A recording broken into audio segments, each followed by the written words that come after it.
Welcome back, everyone. Hey guys. We're here to hit you with another program, another important topic.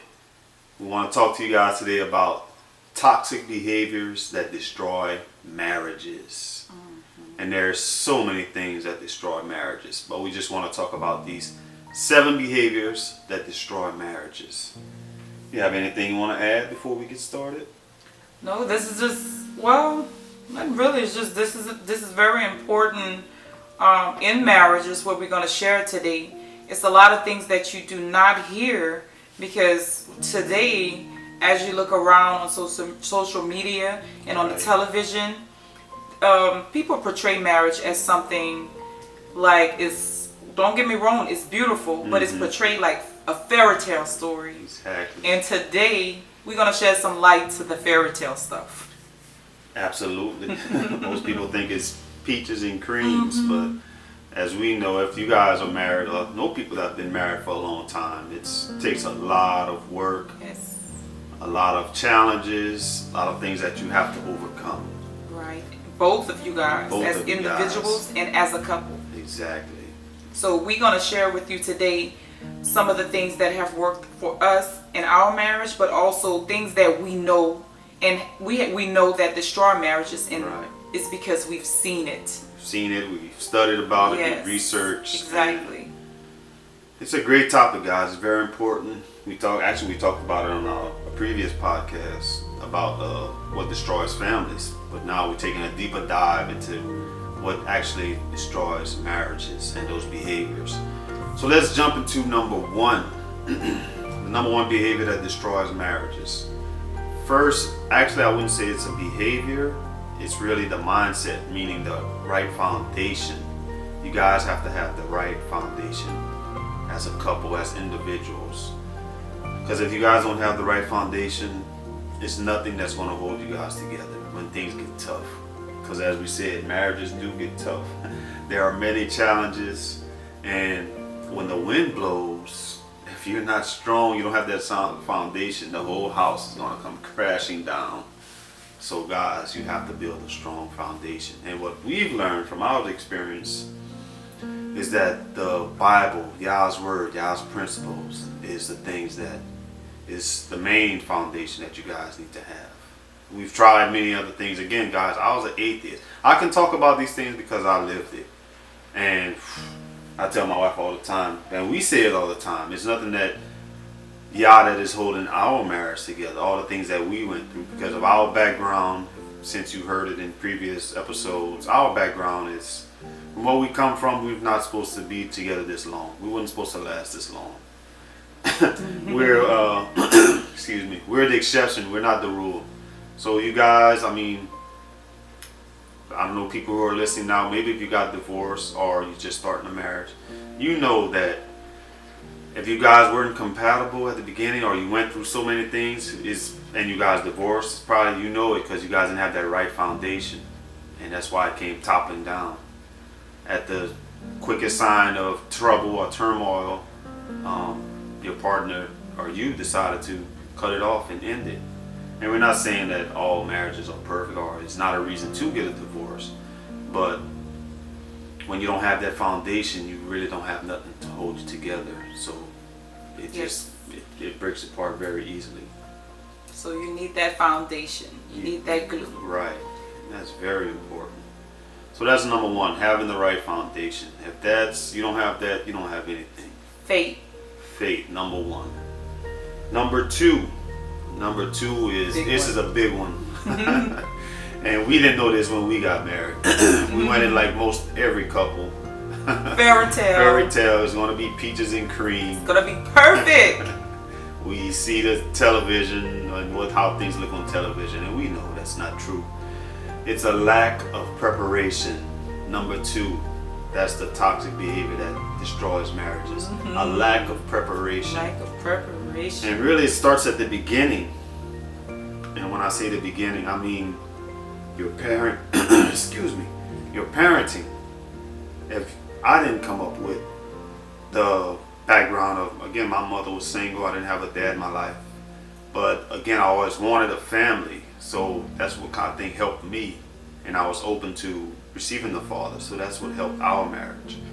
But a lot of people, their marriages are doomed before they even get started.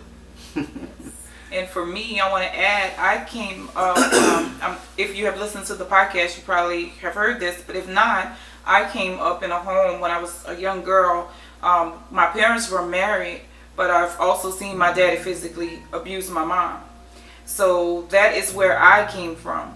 So I did not see a healthy marriage. Mm-hmm. You know, my perception of marriage was fighting and a lot of anger from what I seen my daddy do. So again, when we came into the marriage, my mom did remarry, but I still seen that, you know, with my dad. And when we came into the marriage, that was part of my perception, anger, you know, expecting that same behavior, because that's what I seen. That's all I knew.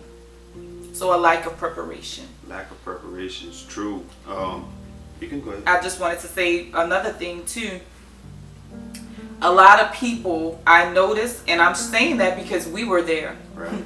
We're prepared for the wedding, but we're not prepared for the marriage. Exactly. We spend all the time lining everything up. Let's get the bridesmaid, the bridegroom. It has to be perfect. It has to be spending perfect. thousands and dress. thousands of Exactly. dollars on their wedding, and we've seen it before. Thousands and thousands of dollars on the whole wedding, and then a few years later, It's divorce. Divorce. Destroyed. Marriage over. Destroyed.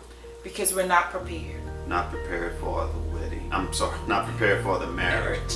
We were preparing for the wedding, but it's more to the wedding.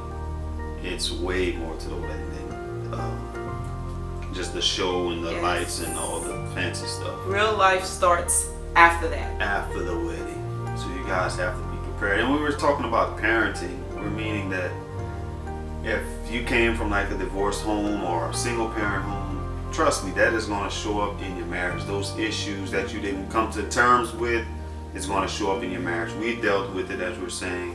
It took us years later to find out why we acted a certain way, Right. and why I did this. I tell you this all the time. When I was younger, I used to think of, you know, guys that have psychologists, and they're like, tell me about your childhood. I'm like, man, there's la-la and hunky-dory stuff and unicorns and all that stuff. I'm like, man, I don't believe in that. But as I got older and actually became aware of it, I look back on my childhood and I'm like, wow, that's why I do that in that situation. That's why I react this way, because, okay, I see my mom act like this, or I didn't see her act like this. And a lot of things that we do, we inherit stuff that we don't even know that we inherited from our upbringing, our childhood. Yes. What someone sees in childhood, a kid sees in childhood, they bring it to adulthood. It becomes our perception. It becomes our perception. It's just a natural reaction. You don't even know it unless Right. you really become aware about it. You study these things. You go to counseling. And we You had won't to know do it. that. Exactly. Yeah. We have to do all those things. And we didn't know it. We just thought, well, this is just how I act. Right. This is the way. Exactly. Again, nobody told us. We didn't know better. We just thought that this is just me. This is Right. Exactly. And again, I told you this earlier, I don't know where I got this stat from, but from the time you're like 0 to 12, your mindset is formed on how you're going to react to like certain situations. That's like ingrained in you. So you're going to carry that into adulthood. So you react in a certain way and you don't know you're acting a certain way in adulthood, and you don't know that reaction is coming from what happened to you when you were a kid and you don't even know it. So you guys got to become aware of that. So that's what we talk about when preparation, knowing these things, why you react a certain way, why you don't react. Because trust me, guys, all those tragic situations or painful situations that you went through, that thing is going to show up in your marriage. It's going to show up and eventually. It's going to affect you. And again, it's that toxic behavior is probably going to end your marriage, and you never knew why. Yes. So we encourage you guys to become aware Address of those things at the beginning. At the beginning. Understand each other. Understand where you come from. What has happened to you. Exactly. And address it in the beginning so that you can help one another to get past that. Absolutely. Because it will show up. I can guarantee you it will show up. So that's the number 2 behavior, toxic behavior of what destroys marriage. It was lack of preparation. Number 3.